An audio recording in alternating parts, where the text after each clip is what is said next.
Warren Williams here. Okay, and where do you live, Warren? I live at Daria or Hermannsburg, 120 k's west of Alice Springs.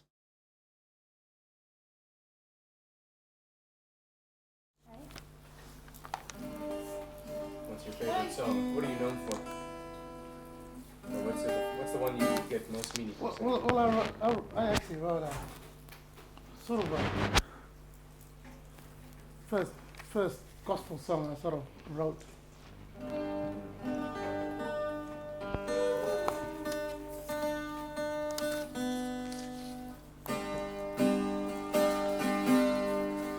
Take my hand and lead me down that road of life. I am tired and I need you here with me. I have walked alone so long, now I need your company. So take my hand and lead me down that road. I have walked so many miles and I've lost so many friends, and the friends that I haven't seen. So here I stand all alone, asking you to be my friend. So take my hand and lead me down that road. Take my hand and lead me down that road of life. I am tired and I need you here with me. So here I stand all alone, asking you to be my friend. So take my hand and lead me down that road. So take my hand and lead me down that road.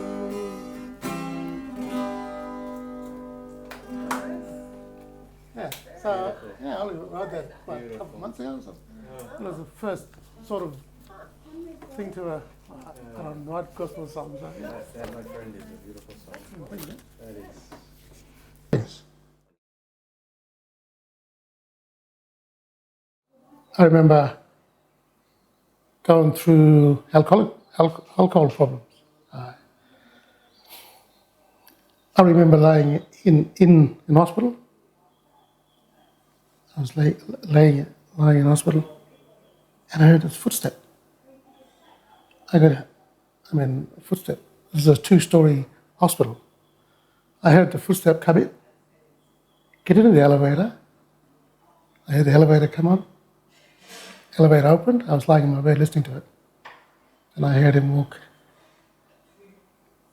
to my door, and the person stopped at the door.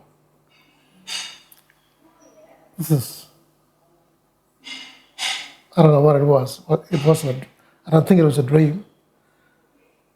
And I asked him to come in, and the fellow at the door said, "No, I can't go in." I said, "Why?" "Oh, that's that Bible on your dresser. Can you get rid of it?" I said, "What do you mean?"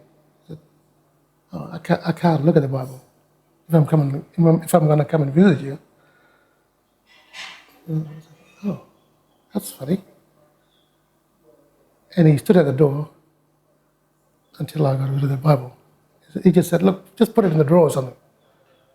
So I put it in the drawer. But the weird thing was, I couldn't see his face. I could never ever see his face. He came in and sat down next to me, and he asked me all these questions like, "Why do you have the Bible? Why would you, what do you want to read the Bible for?" I said, "Well, it makes me feel good." He said, "Grog makes me feel good." And he said, "Why read all that which is written? I mean, like it's nothing. It's an only book." And all of a sudden, all these kids come in. And this man, he got real wild with the kids. And the kids were my son, a couple of his little friends.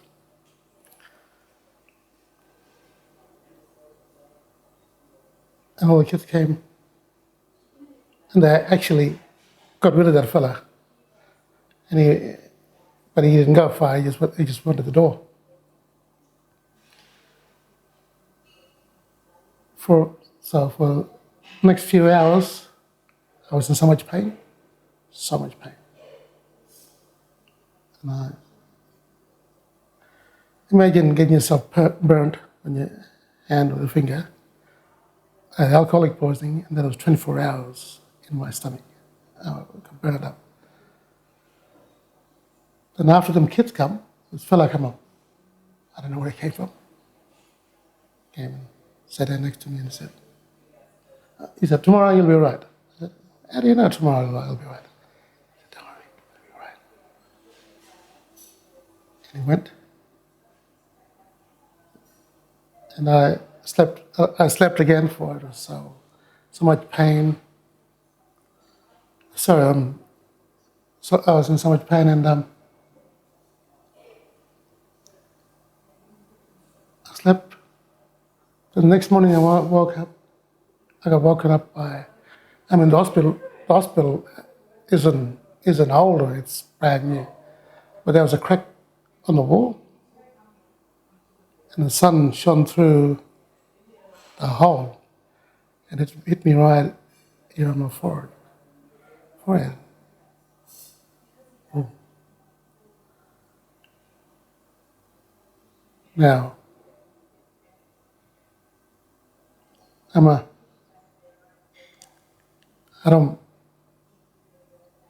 tend not to believe in that stuff, but I do, if you know what I mean. I could say I don't believe it, but I do believe in it. So after that day, it was 14 years ago, I stopped drinking that day. And that thing hit me on the head. I mean, whoever that bloke was, there were two. They were bad and good. And the good man, he fixed me that day.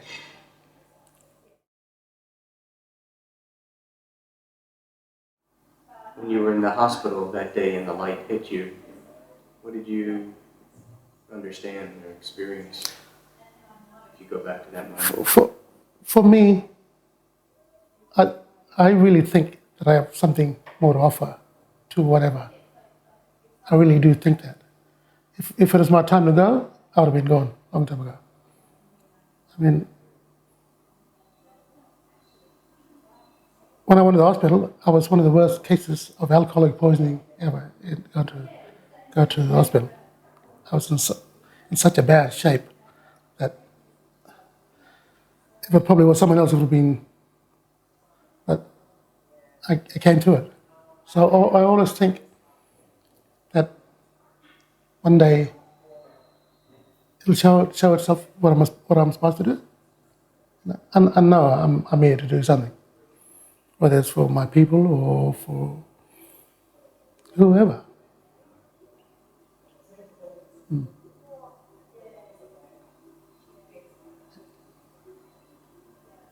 And when the light hit you, that's what you understood? Yeah. I mean, like, I went, because it was like and it just hit me, and I got up, and I got up, and the doctor said, "What you?" He was shocked too to see that I was better that day. And what happened to you? I said, "Oh, I don't know. I just felt better." I mean, from that day on, I've never touched alcohol. Never even think about it. I mean, I feel like that I never drank in my whole life. That day changed my life. Whatever it was, it really, really changed my life.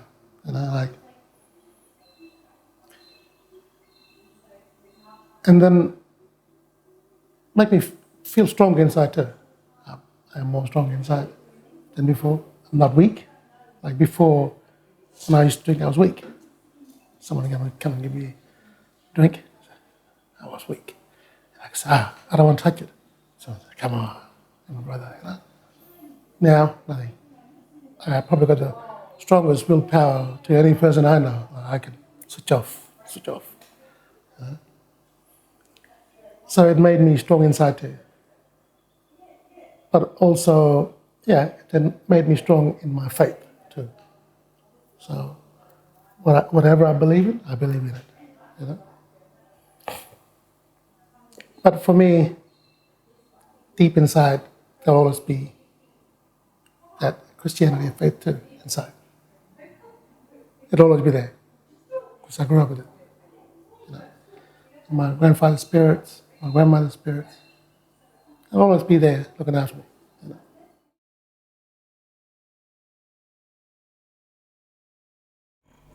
Well, I'd love to hear some gospel, or what you would consider country gospel, or quite frankly, it's all good. So whatever you want to sing is great. You do the circle. Are you gonna sing? Are you singing too, or? You left to. See, I'm not singing. Yeah. We want you singing too, or? Yeah. Good idea.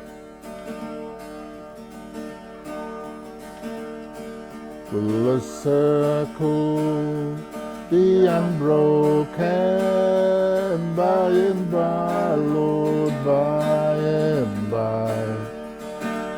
There's a better home awaiting in the sky, Lord, in the sky.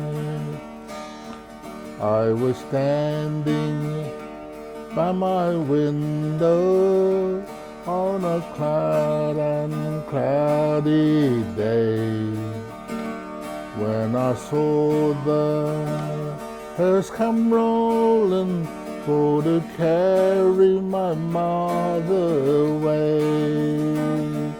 Will the circle be unbroken by and by, Lord, by and by?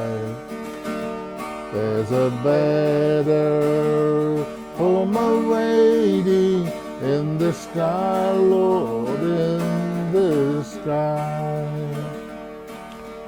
Undertaker, won't you please drive so slow? For the lady that you carry, Lord, I hate to see her go. Will the circle be unbroken by and by, Lord, by and by? There's a better home awaiting in the sky, Lord, in the sky. I went home was lonely, for my mother, she has gone. And my brother and my sister, oh so lone and lonely one.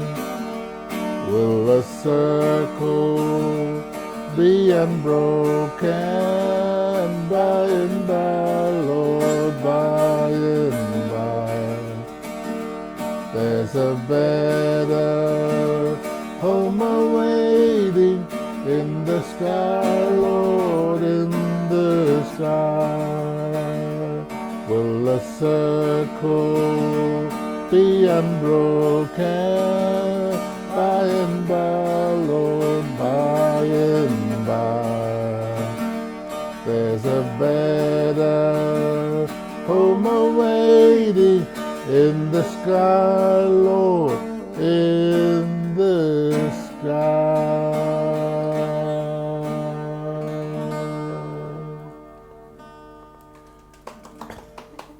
Beautiful. Nice. Yeah, And then such you a get lovely song. the other generations with it, it just makes it good. It's the same way we sing it. Yeah, Yeah, it's better, so it hasn't changed, yeah. Yeah, it's so beautiful. yeah. It just pulls you in. Sorry? It just pulls you in. Yeah. Just, No, it's been Williams family's grand finale song, you know. At every gig. Really? Yeah. You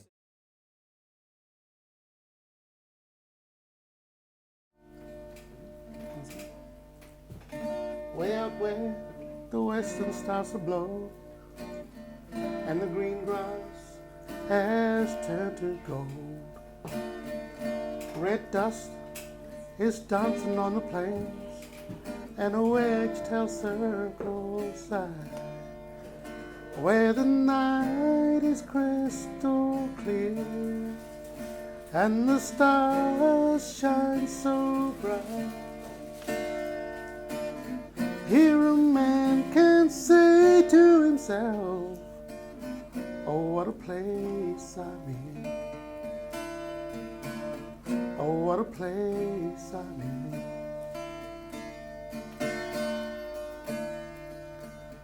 Down by the creek, the kangaroo he waits to see who else will drink with him. On the other side, there's horses taken off, disturbed by a dingo's call. His call is loud and clear, like the howling of the wind. Here a man can say to himself, oh, what a place I'm in, where the night is crystal clear and the stars shine so bright. Here a man can say to himself, oh, what a place I'm in. Oh.